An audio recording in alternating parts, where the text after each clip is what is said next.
Merci beaucoup, Pasteur Azaf, que le Seigneur vous bénisse. Cette intro m'a donné des fruits maman dans les jambes. Mais bon, moi je le prends sur le plan prophétique, doctrinal. Je dis Amen. Amen. Est-ce que quelqu'un peut me donner une bonne acclamation pour voir? On peut bien acclamer pour le Seigneur. Là, vous l'avez fait pour moi. Est-ce que quelqu'un peut acclamer pour le Seigneur? Quelqu'un peut pousser les cris de gloire, acclamer le roi de rois, le commencement de toutes choses et la fin. Le premier l'appelle l'alpha et l'oméga, le premier et le dernier, le premier de notre monde. C'est lui qui est assis à la droite du Père. Il intercède pour moi et moi. Jésus-Christ de Nazareth. Est-ce qu'on peut pousser les cris de gloire? On peut l'acclamer. On peut bien le faire, bien. Ajoutons une bonne dose. Ajoutons une bonne dose. Au nom puissant de Jésus. Merci Jésus. Merci Adonai. Vous êtes bénis. Vous pouvez reprendre vos places. Avant que je n'aille loin avec le message, je voudrais nous rappeler, vous savez, peuple de Dieu, dans la présence de Dieu, tout geste que nous posons, il est prophétique. Amen. Même quand on nous dit d'acclamer, faites-le. Parce qu'en Israël, l'acclamation ou les acclamations ont un sens dans la Bible. Amen. Amen.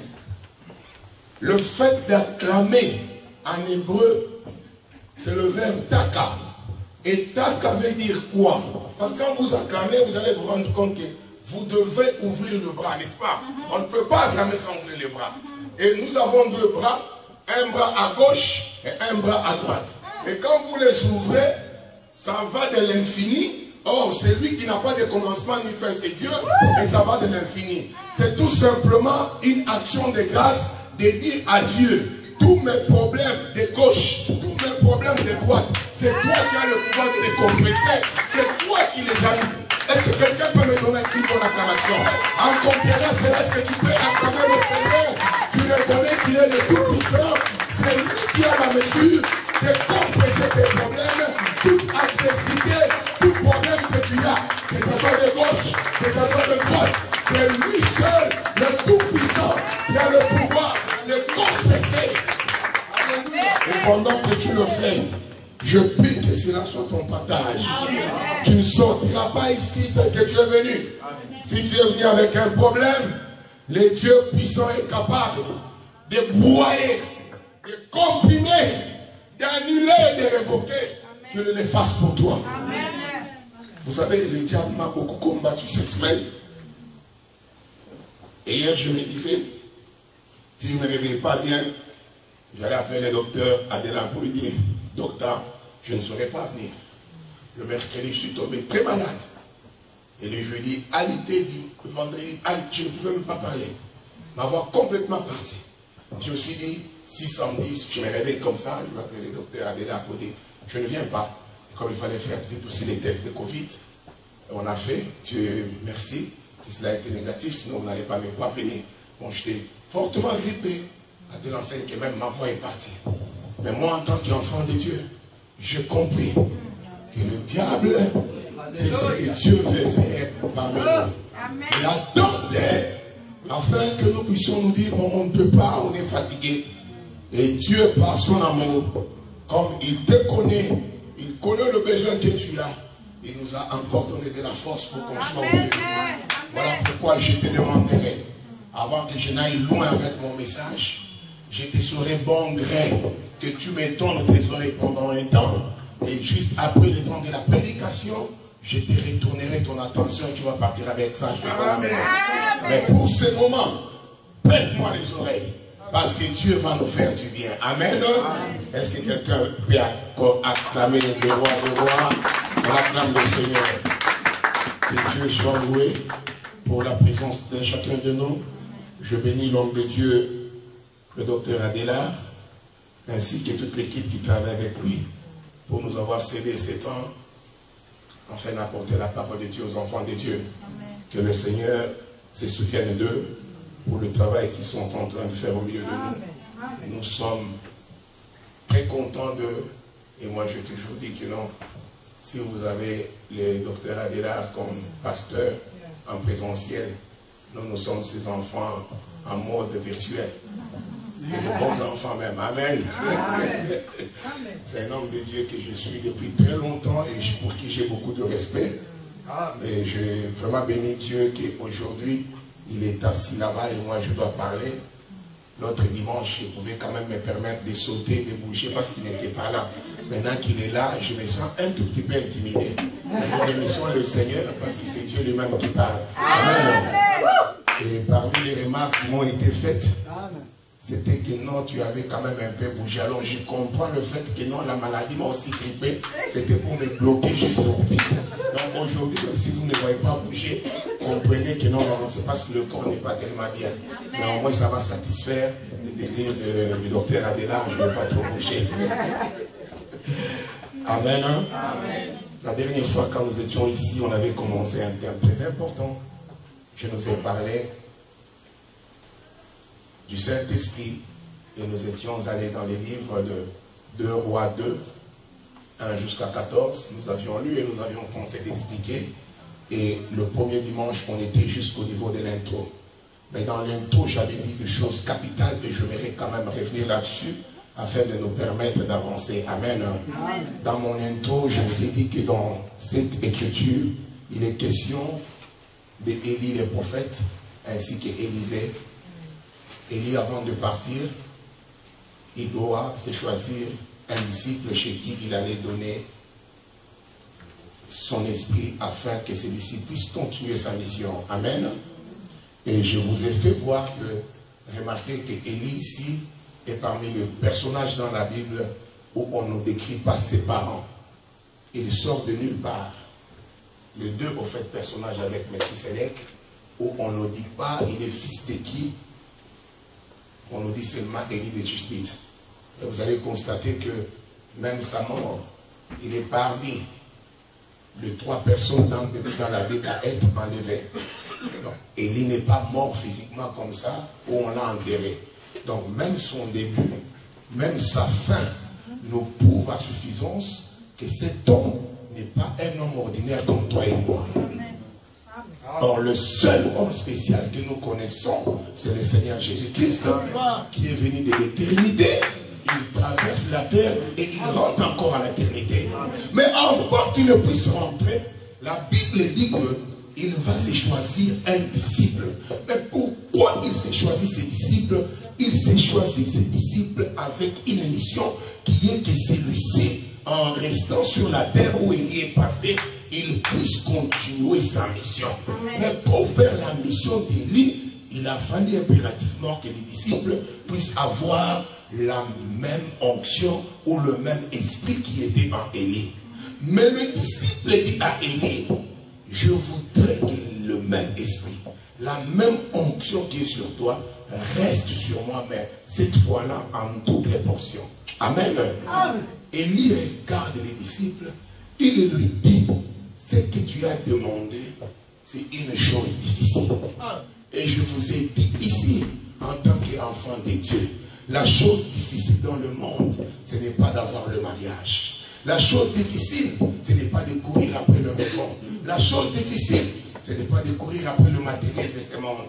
Mais la chose difficile, c'est d'avoir l'Esprit de Dieu. Amen. Pourquoi? Parce que lorsque vous avez l'Esprit de Dieu, vous avez dompté toutes les autres choses qui sont faciles. Amen. Et je vous ai dit, on dit qui peut le plus, peut le moins. Donc si vous avez déjà ce qui est grand, si vous avez maîtrisé ce qui est grand, les autres choses peuvent être faciles. Amen.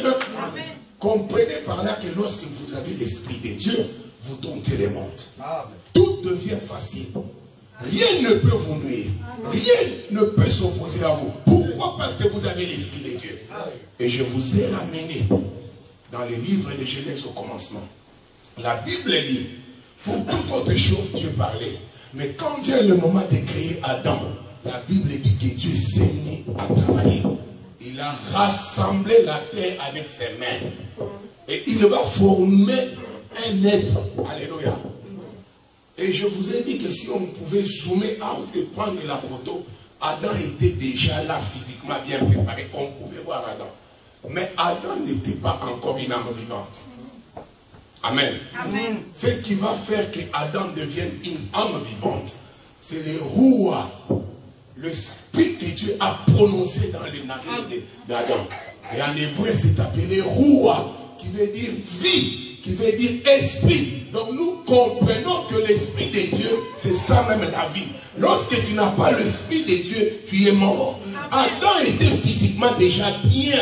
Donc en Adam, il y a deux temps. Un temps où Adam est déjà physiquement bien composé, et un autre temps où Adam devient maintenant une âme vivante. Amen. Je parle déjà de mes dispensations. Saisissez-moi très bien. L'homme d'Adam créé par Dieu, il y a deux temps. Un temps où on peut voir Adam, mais un Adam qui n'est pas une âme vivante. Amen. Amen. Un Adam qui est physiquement visible, mais il n'est pas une âme vivante. Pour que Adam devienne une âme vivante, il a fallu que Dieu vienne souffler en Adam. Donc comprenez que quand Dieu lui disait, le jour où tu mangeras de ces fruits, tu mourras, en quelque sorte, Dieu lui disait que tu vas rentrer à ton état initial où mon esprit ne va pas demeurer en toi. Amen. Donc mourir, c'est manquer l'esprit de Dieu. Tu peux être vivant, tu marches. Mais lorsque tu n'as pas le Saint-Esprit, lorsque tu n'as pas l'Esprit de Dieu, bien aimé, tu es mort. Celui qui est vivant, c'est celui qui a l'Esprit de Dieu. Amen. Je ne suis qu'à mon éton. Saisissez-moi très bien. Parce qu'aujourd'hui nous allons voler. Mais avant que nous puissions voler, pendant que je suis en train de faire les taxis, je te demande de bien serrer ta ceinture. Parce que dès que nous allons voler et faire face aux zones de turbulence, si tu es bien assis, tu ne seras pas perturbé. Amen. Amen. Le Seigneur nous bénisse parce qu'aujourd'hui, Dieu va nous faire de bien. Amen. Alors comprenez qu'Adam devient une âme vivante. À cause de quoi? À cause de l'Esprit de Dieu. Et je suis allé loin avec vous pour dire, Christ avec ses disciples sur le chemin de Maïs, tout le monde inquiétait à Jérusalem de ce qui venait d'arriver, que Christ est mort. La Bible dit, après la résurrection, Jésus va leur apparaître. Il va leur poser la question, pourquoi êtes-vous si tristes? Ils vont se tourner pour lui dire, es-tu le seul ici à Jérusalem qui ne connaissent pas ce qui est arrivé? Et je vous ai dit que tout Jérusalem savait ce qui était arrivé. Mais il y avait un homme, lui qui ne connaissait pas ce qui est arrivé à Jérusalem. Pourquoi? Parce que ce qui était arrivé à Jérusalem, en fait, c'était lui, cet homme-là. Et le monde ne pouvait pas comprendre ce qui est arrivé parce que le monde n'était pas avec l'Esprit de Dieu pour discerner que c'est celui-ci, en fait, la nouvelle qui s'est très mal à Jérusalem. Il lui pose la question, es-tu le seul triste qu'ils étaient? Et je vous ai dit, cet après-midi, peut-être vous aussi, vous êtes approchés dans la présence du Seigneur, avec multiples questionnements, avec beaucoup de problèmes, avec tristesse. Mais lorsque Christ est là, il apporte la solution. Amen. Il ôte la tristesse. Amen. Le vœu de mon cœur et ma prière aujourd'hui, pendant que je parle, que toute forme de tristesse, toute forme de questionnement dans vos vies, que le Seigneur puisse les ôter. De la même façon que les disciples sur le chemin d'Emmaüs pouvaient dire, n'est-ce pas quand il nous parlait dans nos cœurs, on a senti que nos cœurs battaient, parce qu'il a donné la paix. Amen. Que l'Esprit du Seigneur aujourd'hui nous donne la paix. Amen. Amen. Mais ce que j'aime avec cette histoire, la Bible dit que il va leur prendre, il va leur parler de ce qui était dit de lui dans la loi de Moïse, dans les psaumes et dans les prophètes. Amen.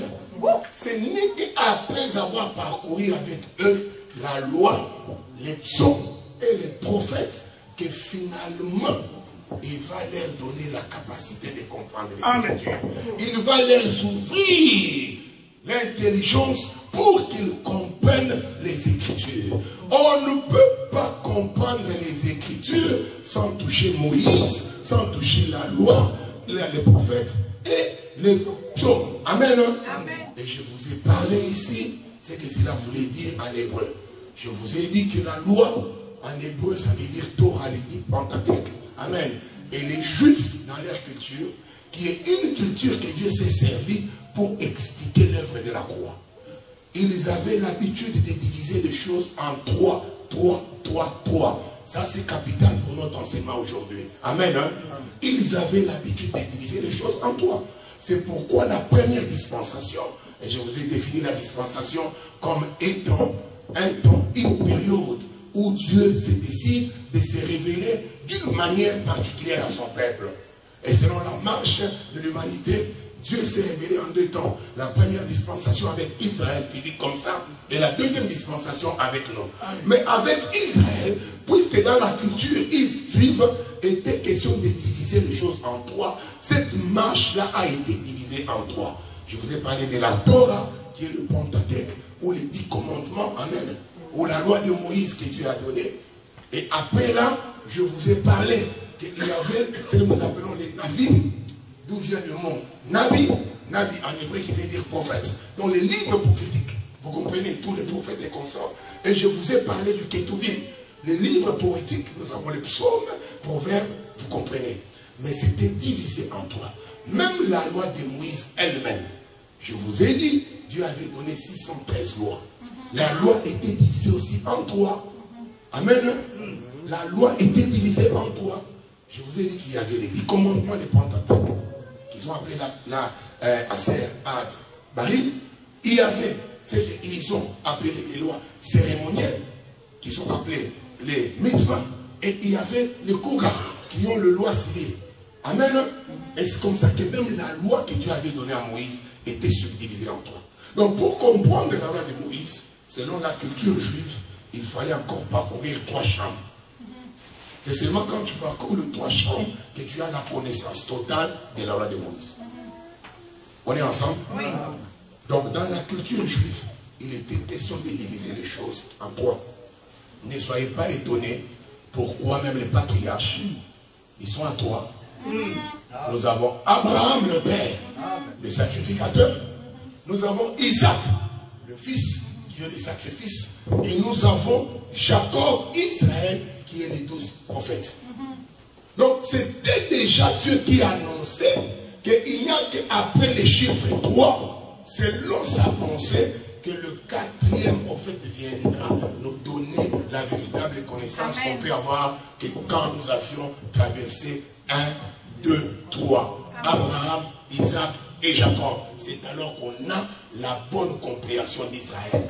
Si vous ratez Abraham, si vous ratez Isaac, vous ne pouvez pas comprendre Jacob. Amen. Or, lorsque vous avez toute cette connaissance, c'est alors que l'Esprit de Dieu, dont il est question ici, peut vous éclairer pour comprendre les Écritures. Et ça, c'est une difficulté que beaucoup de nos contemporains, aujourd'hui, même dans beaucoup d'églises, c'est ce qui se passe. Les gens ne savent pas comprendre les 3 compartiments dont Dieu s'est servi pour nous amener à Christ qui nous a révélé sa parole. Donc, le vrai Esprit de Dieu, le Saint-Esprit de Dieu, ne peut être donné que lorsque nous avons la connaissance de ces 3 étapes. Amen. Amen. C'est pourquoi je vous ai dit, Élie va marcher avec son disciple avant de lui donner le Saint-Esprit en 3 villes. Je vous ai expliqué les 3 villes. Il était question qu'ils partent d'abord à Gilgal. Et lorsqu'ils arrivent à Gilgal, Élie va dire, reste ici. Élisée va dire, je ne reste pas. Ils arrivent à Bethel. Reste à Bethel, je ne reste pas. Ils arrivent à Jéricho, reste, je ne reste pas. Ton âme est vivante et Dieu est au ciel est vivant, je ne te laisse pas. Je vous ai expliqué, Gilgal partant de sa signification à l'hébreu veut tout simplement dire là où on a roulé le pierre. Or, la loi de Moïse était écrite sur le pierre. Voilà pourquoi Élie, avant de donner l'esprit, devrait d'abord toucher la loi. Et lorsqu'ils allaient à Bethel, je vous ai dit que Jacob, lorsqu'il fuyait son frère, il arrive à Bethel, il dort, il va voir une vision. Et il dira, ici c'est la maison de Dieu. Or Jacob, c'est le véritable prophète, parce que tous les 12 tribus d'Israël, c'est eux qui nous ont donné les prophètes. En Israël, nous n'avons que 12 prophètes. Je pense que ça vous connaissez. Hein? On n'a pas beaucoup, on n'a que 12 prophètes. Amen. Amen. Donc, or, c'est lui, Israël, qui parle des prophètes. Voilà pourquoi Élie disait, il devrait parcourir avec eux à Bethel pour leur enseigner ce qui était dit de lui dans les prophètes. Quand ils finissent là, ils sont allés à Jéricho. Et de Jéricho, je vous ai dit, souvenez-vous, Jéricho est la seule ville au monde. Bien que barricadée, elle est tombée avec les chants et les cantiques et les sons. Amen. Amen. Donc il a encore parcouru pour nous rappeler le chant, le cantique et les psaumes. C'est après avoir fait ces trois que finalement il va se décider de partir. Mais avant que ne parte, là je commence maintenant mon message, parce que là c'était juste un petit résumé. Je pense que tout le monde qui était ici a compris. Nous étions là. Avant maintenant d'avancer, la Bible dit ceci. Qu'ils nous vont maintenant dire, nous devons aller à Jourdain et traverser le Jourdain.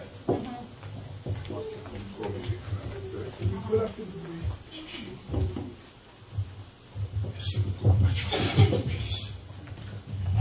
Alors ils vont finalement aller à Jourdain. Comprenez-moi très bien. Parce que là encore, nous allons parler du chiffre 3. La Bible dit qu'ils vont traverser Jourdain. C'est après avoir traversé Jourdain que tout ce que je vous ai dit ici, Élie va maintenant demander à Élisée, demande-moi ce que tu veux et je vais te le laisser.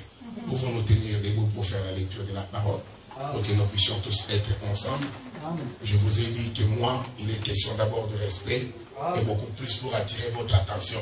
Parce que je sais que beaucoup de gens n'aiment pas lire la parole de Dieu. Alors moi, quand je parle de Dieu, je veux que tout le monde puisse lire avec moi. Parce que quand vous êtes quand même debout, là je me rassure qu'à 100%, j'ai votre attention. Amen. Amen. Nous lisons la parole de Dieu. La Bible déclare, nous sommes dans 2 Rois 2. On peut commencer 1, on va descendre jusqu'à 14. Lorsque l'Éternel fit monter Élie au ciel dans un tourbillon, Élie partait de Gilgal avec Élisée. Élie dit à Élisée, reste ici, je te prie, car l'Éternel m'envoie jusqu'à Bethel. Élisée répondit, l'Éternel est vivant et ton âme est vivante. Je ne t'écouterai point. Et ils descendirent à Bethel. Le fils des prophètes qui était à Bethel sortirent vers Élisée et lui dirent, sais-tu que l'Éternel enlève aujourd'hui de ton maître au-dessus de ta tête? Et il répondit, je le sais aussi, taisez-vous. Élie lui dit, Élisée, reste ici, je te prie, car l'Éternel m'envoie à Jéricho. Il répondit, l'Éternel est vivant et ton âme est vivante, je ne te quitterai point. Et ils partirent à Jéricho. Le fils des prophètes qui était à Jéricho s'approchèrent d'Élisée et lui dirent, sais-tu que l'Éternel enlève aujourd'hui ton maître au-dessus de ta tête? Il répondit, je le sais aussi, taisez-vous. Élie lui dit, reste ici, je te prie, car l'Éternel m'envoie au Jourdain. Et il répondit, l'Éternel est vivant et ton âme est vivante, je ne te quitterai point. Et ils poursuivirent tous deux leur chemin. 7. 50, on peut aller à 8. Alors, Élie prit son manteau, le roula et les frappa les eaux qui se partagèrent ça et là. Ils passèrent tous deux à sec. Lorsqu'ils eurent passé, Élie dit à Élisée, demande ce que tu veux que je fasse pour toi avant que je ne sois enlevé d'avec toi. Élisée répondit, qu'il est sur moi, je te prie, une double portion de ton esprit. Et Élie dit, tu demandes une chose difficile, mais si tu me vois pendant que je serai enlevé d'avec toi, cela te sera arrivé. Sinon, cela n'arrivera pas. Comme ils continuèrent à marcher en parlant, voici un char de feu et des chevaux de feu leur séparèrent l'un de l'autre. Et Élie monta au ciel dans un tourbillon. Élisée regardait et criait, mon père, char d'Israël et sa cavalerie.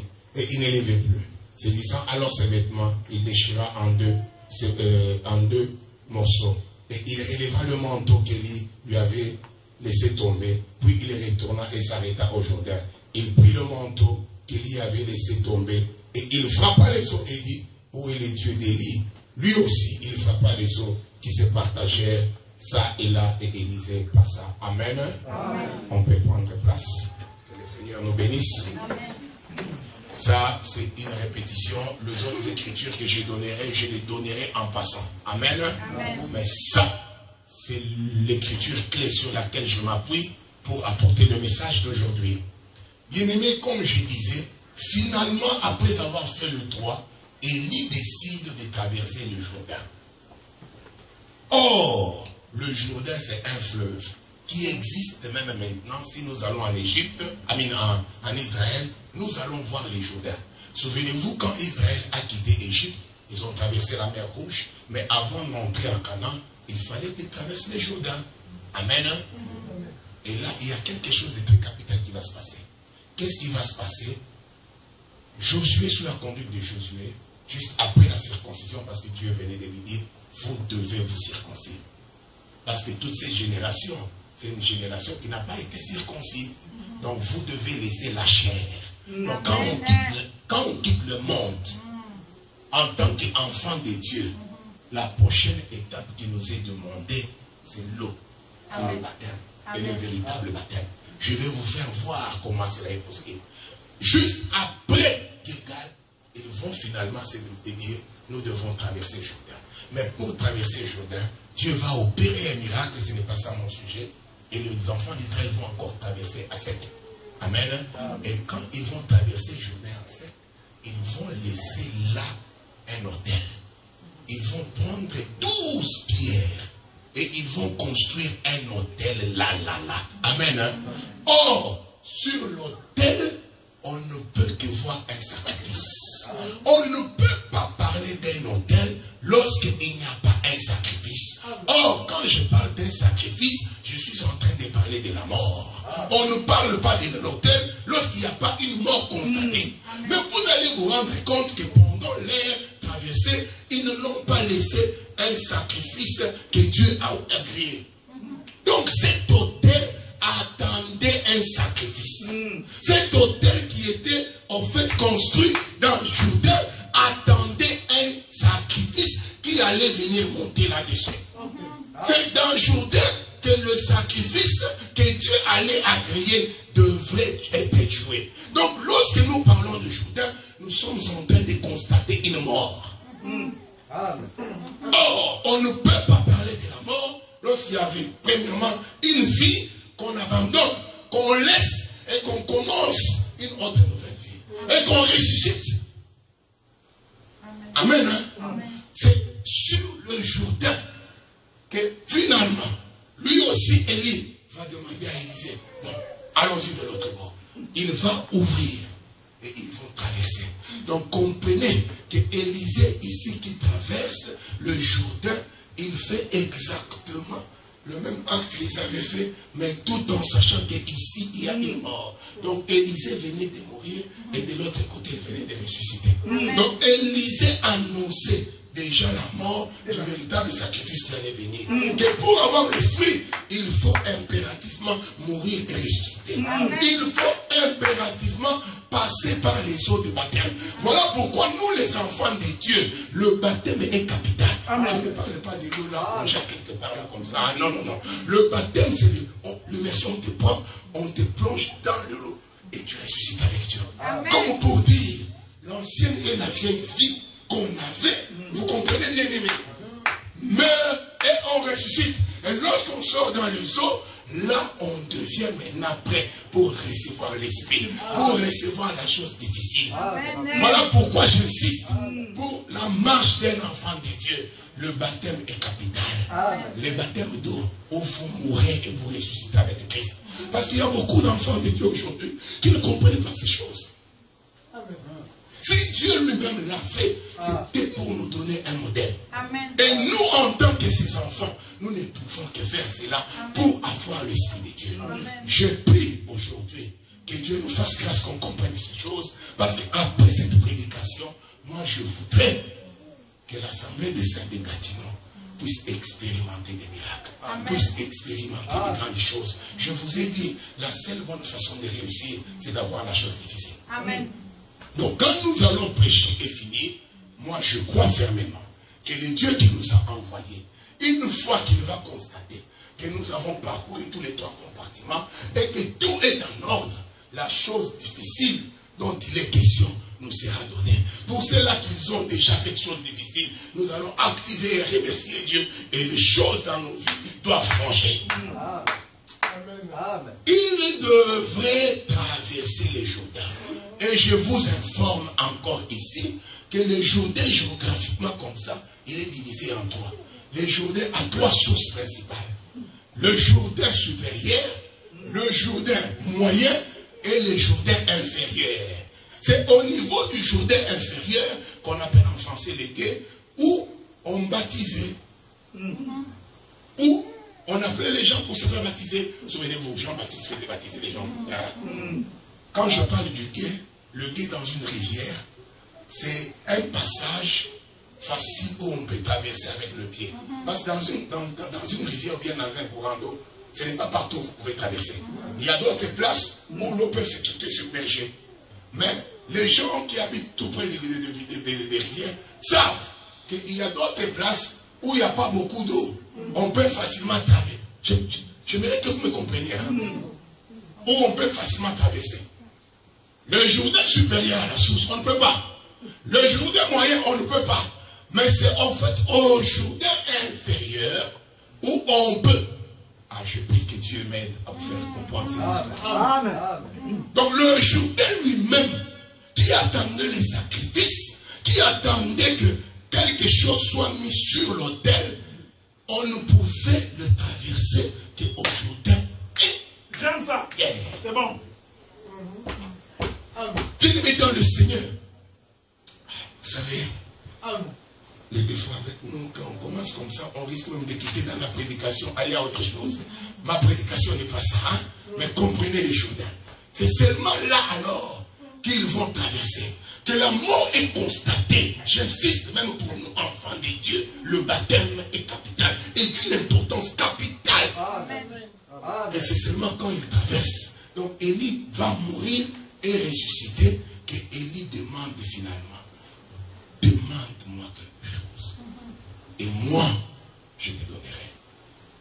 Le Saint-Esprit me donne encore une autre inspiration. Ça, je sais que vous le savez, quand vous avez le docteur Adela, le pasteur Azaf, l'homme de Diobet, donc vous êtes bien nourris. Vous savez que Abraham, dans sa vie en tant que notre père, Abraham n'a construit que 4 hôtels. Ça, vous savez, non? Azaf, ça, vous savez. 4 hôtels seulement. Le premier, vous pouvez le lire dans les livres de Genèse, je crois 12, Sichem. Amen. Le deuxième, à Bethel. Genèse 13. Je ne vous donne pas le verset, allez lire tout, comme vous n'aimez pas lire. Le troisième, il va construire à Hébron. Et pendant ces 3 hôtels-là, Abraham ne sacrifiait que des bêtes. Mais arrivé au 4e, Dieu va dire à Abraham, j'en ai marre de bêtes. Les bêtes n'ont pas satisfait mon appétit. Les bêtes n'ont pas étanché ma soif. Cette fois-ci, pour la 4e fois, pour le 4e hôtel, j'ai besoin d'un être humain. Alléluia. J'ai besoin du sang humain.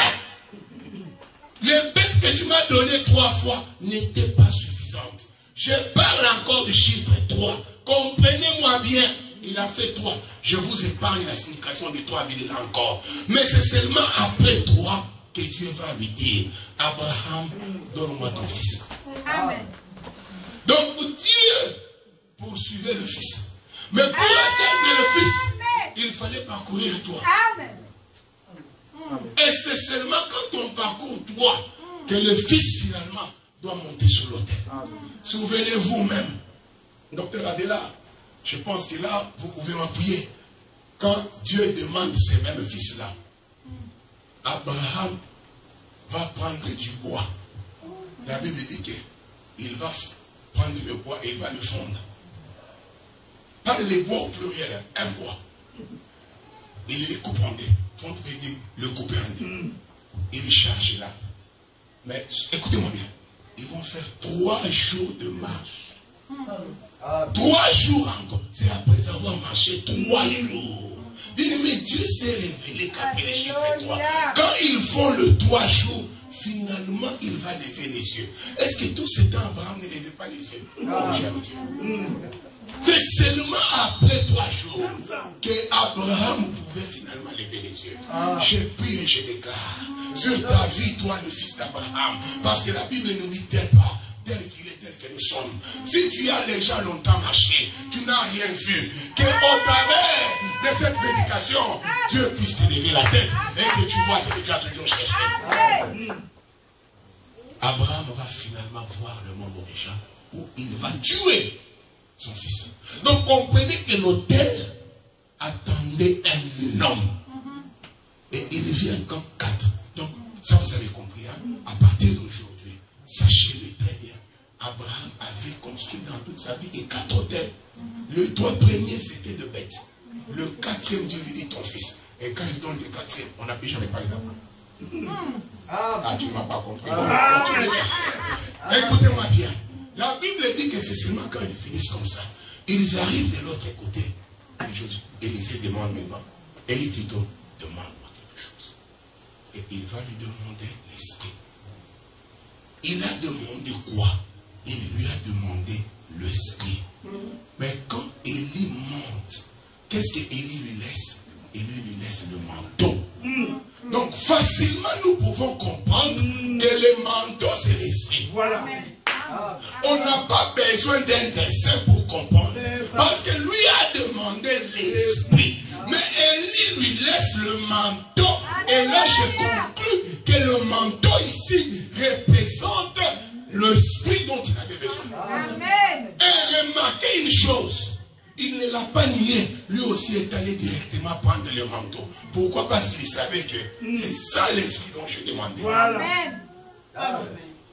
Mais avant qu'il ne prenne ce manteau, la Bible nous donne un détail. Il va d'abord déchirer. Il va enlever ses habits. Vous ne pouvez pas recevoir le manteau tout en restant avec vos vieux habits. Vous ne pouvez pas, bien aimé, pour recevoir l'esprit, pour recevoir le manteau, on doit se débarrasser de ces vieux habits. Quels sont tes habits que tu as? Tu les as portés pendant très longtemps. Tu les as pendant très longtemps. Ils sont devenus même usagers, bien aimés. Avec tes habits, tu n'as pas réussi. Avec tes habits, tu as tenté, tu t'es bats, il n'y a pas de réussite. La seule façon de réussir, la seule façon d'avoir la victoire, c'est de déchirer d'abord ses habits. Et une fois que tu déchires tes habits, c'est alors que tu peux porter le manteau d'Élie. Quand je parle du manteau, je parle de l'esprit. Parce que lui, lui avait demandé l'esprit. Tu ne peux pas continuer à avoir tes mauvaises habitudes, à avoir ton mauvais comportement, à avoir ta vieille vie et attendre à ce que l'Esprit de Dieu habite à toi et que l'Esprit de Dieu fasse des choses avec toi. Je prie et je déclare ici à Gatineau que Dieu nous aide à nous débarrasser de nos vieux habits, que Dieu nous aide de nous débarrasser de nos vieilles habitudes, que Dieu nous aide d'enlever tout ce qui est vieux, afin que le nouveau vienne. Et vous avez remarqué encore une chose. Le dernier miracle d'Élie, physiquement comme ça, c'était la traversée des Jourdains. C'était la traversée des Jourdains. Parce que ça, le dernier miracle qu'il fait, et il est en effet. Mais comprenez que le dernier miracle d'Élie, avant d'être enlevé, c'est celui qui devient le premier miracle d'Élisée. Voilà. Amen. Amen. Bongo. Amen. C'est celui qui devient le premier miracle du disciple qui devrait continuer sa mission. Ce qui était le dernier. La mort et la résurrection, en fait les Jourdains, c'est ce qui devient le premier miracle d'Élie pour continuer, pour la continuation, la bonne marche en tant qu'enfant de Dieu. Vous devez mourir et ressusciter. Si vous ne mourrez pas, vous ne verrez pas la continuation. Si vous ne mourrez pas, vous ne verrez pas la main de Dieu.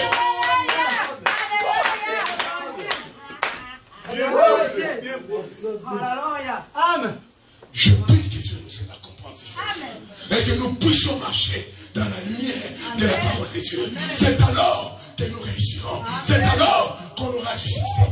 Et moi je crois que le Dieu qui nous a envoyés ici pour parler de ces choses, il va nous faire grâce. Amen. Nous sommes en train de continuer Je pense que là, nous sommes tous d'accord. Amen. Et ce que je dis passe. Si ça ne passe pas, faites-moi signe. Amen. Est-ce qu'on peut acclamer le Seigneur?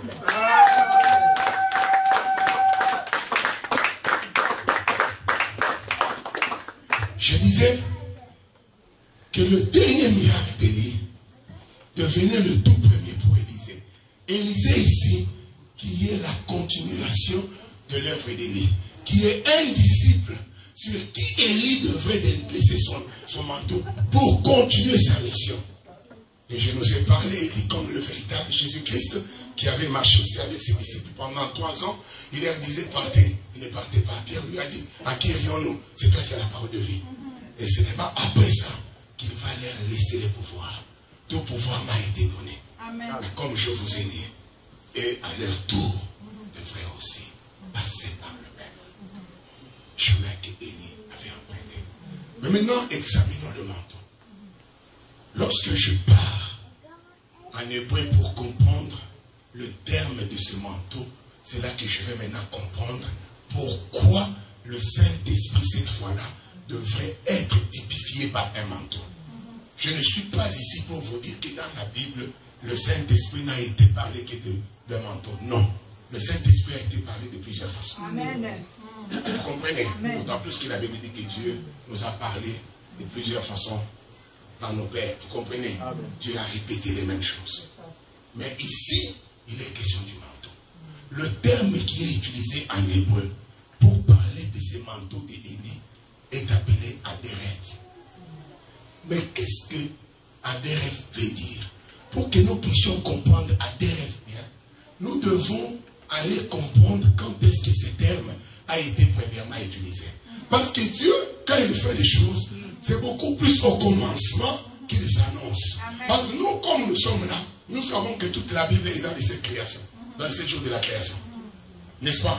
Donc au début déjà, Dieu annonçait. De même avec les termes, je ne suis pas venu ici vous impressionner avec le mot. C'est pour cela que nous puissions comprendre que même les mots qui sont utilisés dans la Bible annoncent quelque chose. Dieu n'a fait rien au hasard. La première fois que ce terme Adéref, qui est manteau en hébreu, a été utilisé, c'est quand un jour, une femme était enceinte et que dans son ventre, il y a 2 nations qui se battaient. Elle va consulter Dieu pour dire, mais qu'est-ce qui se passe dans mon ventre? C'était pour moi bien que je reste sans même tomber enceinte. Et la Bible dit, tu as 2 nations dans ton ventre. Il y a 2 enfants, le né et le puis-né. Mais nous t'informons que quand ils sortiront, le puis-né va dominer sur le né. Mais curieusement, la Bible dit, quand ces 2 enfants vont finalement sortir, l'aîné va sortir avec un manteau. C'est le terme Adéref ici qui a été utilisé pour la première fois dans la Bible. L'aîné est sorti avec tout un poil. Il était velu, c'est ce que dit la Bible. Là, je parle des amis. Si vous n'avez pas encore compris, c'est là que je suis à Rebecca. Quand Rebecca devrait mettre au monde des enfants, il avait 2. Un fils qui est sorti, excusez-moi le terme à cause de la pudeur, sans habit, vous comprenez. Et un autre qui est né avec un marteau. Où aviez-vous vu un homme naître avec un habit? Où avions-nous vu un homme naître avec un manteau? C'est le terme qui est utilisé pour la première fois. Le même manteau que Élie avait laissé sur Élisée, c'était en fait le même manteau que Ésaü avait quand il naissait. Pendant que son frère, lui, n'en avait pas. Bien aimé, j'aimerais que vous puissiez bien me comprendre.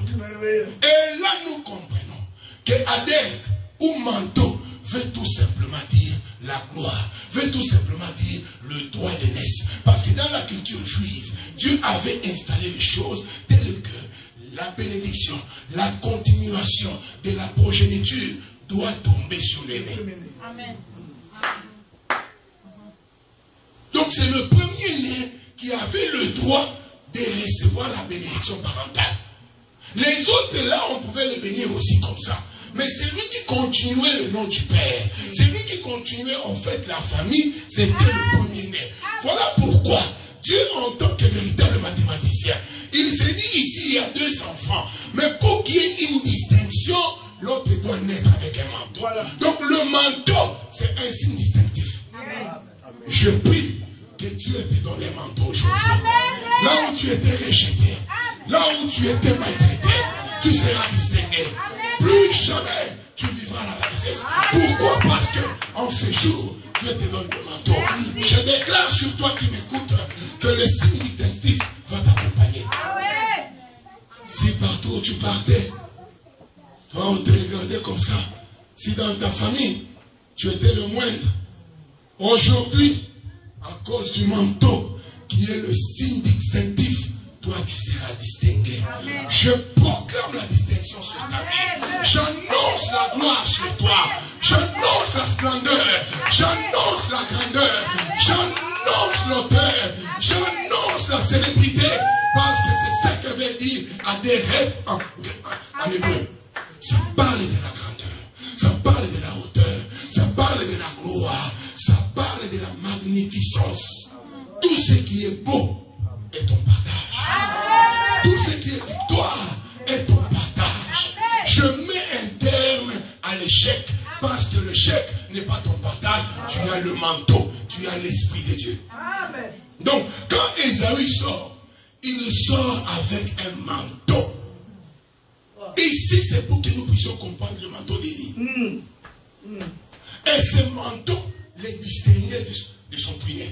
Et d'ailleurs, le père, avant de mourir, il va l'appeler pour dire, mon fils bien-aimé, puisqu'il est question de toi, c'est toi que je dois bénir. Va me chercher à manger, comme ça je vais te bénir. Quand il part, je vous annonce, Ésaü était parti sans habit. Dans la précipitation là, il a laissé son manteau. Ça j'aime. Ça j'aime. Ésaü, comment tu pouvais partir à la chasse sans habit? Comment tu as laissé ces jours-là ton manteau dans la maison?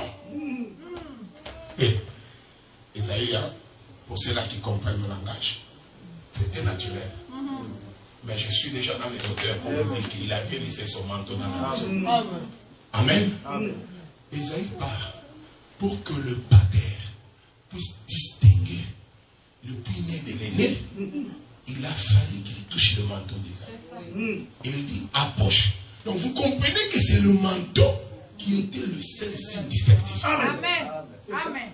C'était seulement le manteau. Voilà pourquoi il est impérieux pour un enfant de Dieu. Alléluia. De désirer l'Esprit de Dieu. Amen.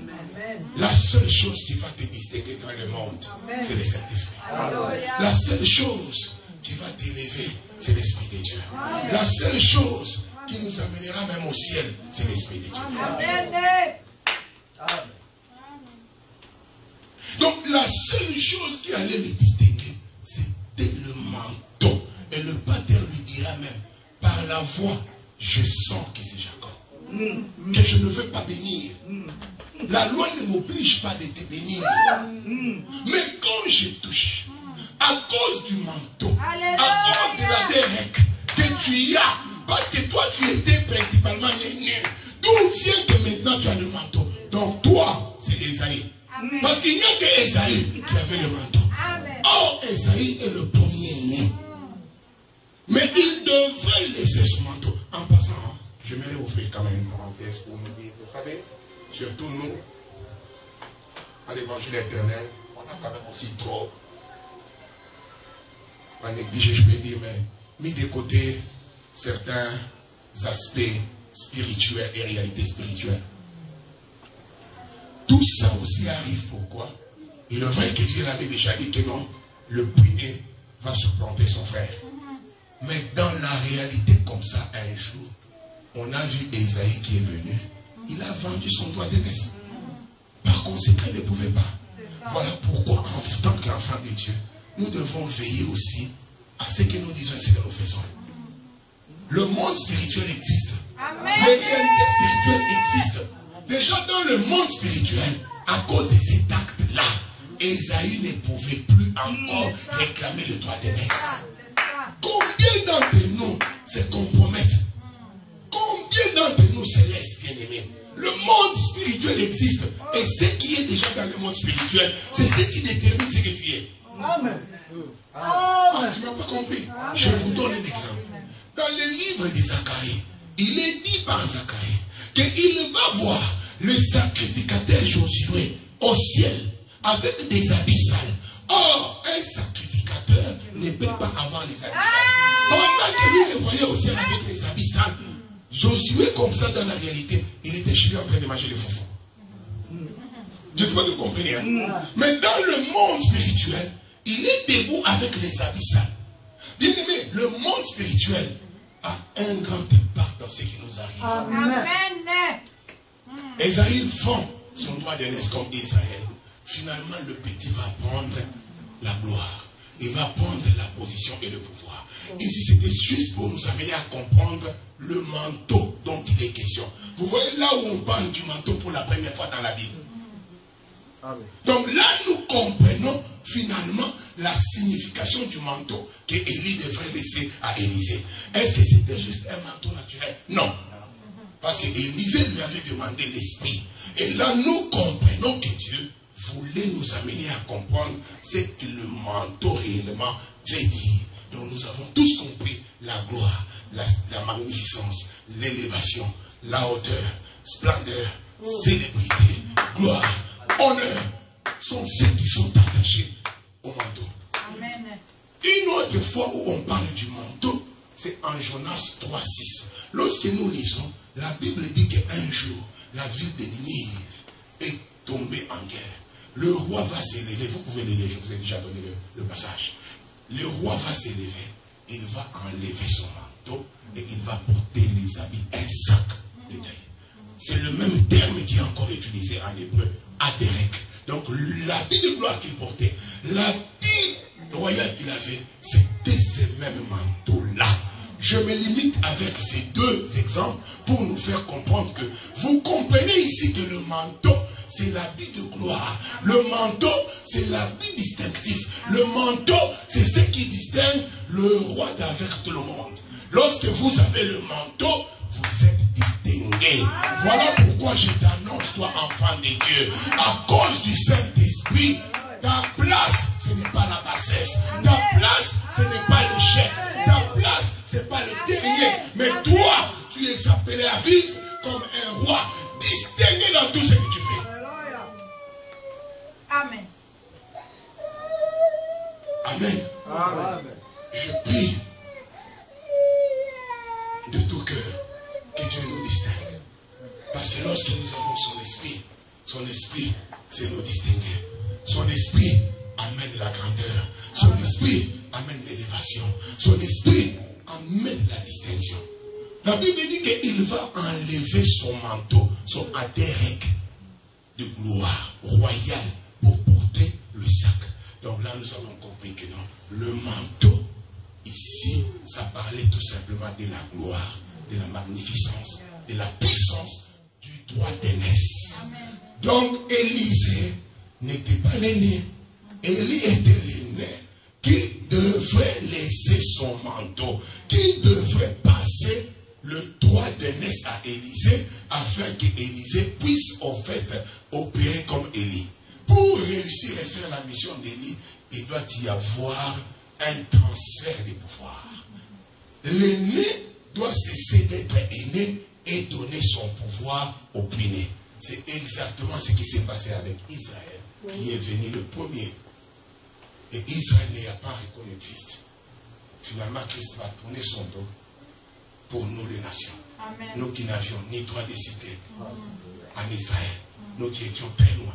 La Bible dit que par la mort de Jésus-Christ, Dieu nous a gravés, Dieu nous a amenés dans la promesse d'Abraham. Bien-aimé, finalement, Élie lui laisse le manteau.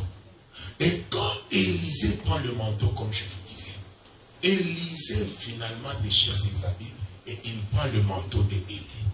Amen. J'aimerais que nous puissions lire encore un autre texte. Ça, je veux vraiment que nous puissions le lire. Nous sommes dans le livre de Exode 22, 25. Si on peut nous lire Exode 22, 25. Ça va beaucoup nous aider. Ok, Exode 22, 25. La Bible dit ceci. Si vous prenez en gage le manteau de quelqu'un, rendez-le lui avant le coucher du soleil.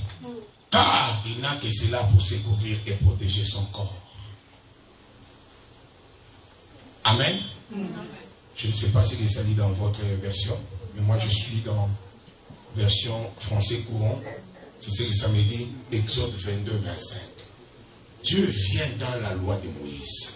Il dit aux enfants d'Israël, si quelqu'un prend en gage le manteau de son frère parce que celui-ci lui doit de l'argent, le soir, avant que le soleil ne tombe, il doit prendre le manteau qu'il avait pris en gage, aller le lui remettre. Je m'explique. Maman a la dette. Je la menace, elle ne sait pas me payer parce que peut-être elle est broke. Elle est fauchée. Alors, finalement, j'ai dit, bon, puisque tu ne veux pas me payer, maman, je regarde, la loi m'autorise de ne prendre que son manteau. Vous comprenez bien? Rien d'autre. Pas une cuillère, pas une fourchette, mais de prendre seulement le manteau. Or, nous comprenons déjà ce qu'était le manteau avec Esaü et Jacob. Donc, quand je prends son manteau comme ça, ça veut dire que je lui laisse faucher complètement, il n'a plus rien, pas de protection. Mais je pars avec son manteau. Je vais rester et lui va se trimballer comme ça toute la journée, sans son manteau. Partout où il va passer, elle va passer sans son manteau. Pourquoi? Parce que moi j'ai confisqué son manteau du fait qu'elle me doit.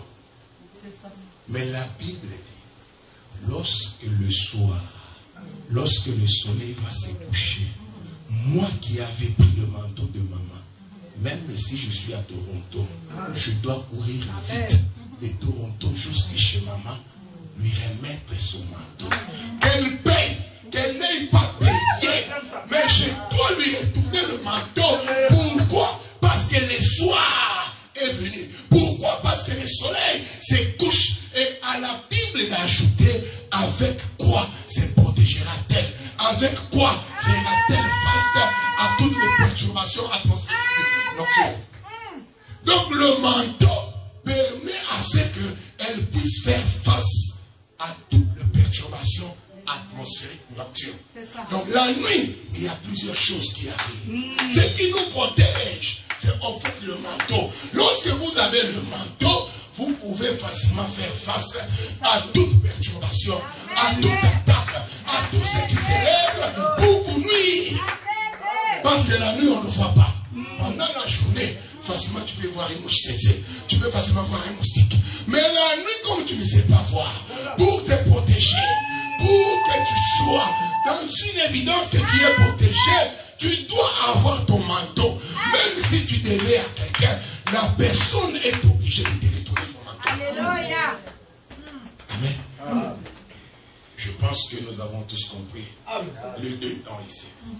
Le temps de la journée et le temps de la nuit. Et la Bible dit que lorsque la nuit arrive, on doit lui retourner son manteau. N'est-ce pas le Seigneur Jésus-Christ à la croix? Quand il mourait, la Bible dit que le soleil qui pointait a eu honte. Le soleil a compris que le temps de la nuit est arrivé. Finalement, je dois me coucher. Et quand le soleil va finalement se coucher, Dieu qui avait confisqué le manteau d'Adam, je vous ai parlé d'Adam avant, parce que Adam devait avoir de l'argent, et Adam était incapable de payer Adam son argent. Dieu va voir le soleil fuir.